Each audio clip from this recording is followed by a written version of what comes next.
Sa ilalim ng tulay, may mga matang gising, naghihintay ng araw hanggang tumigil ang ulan.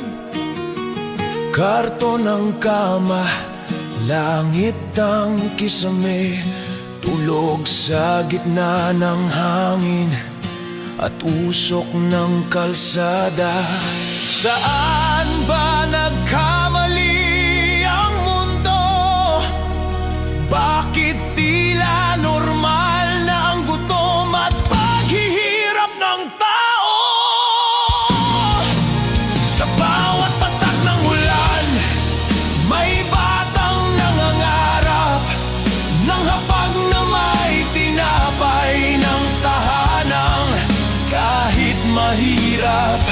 Habang ang nasa trono nakapiring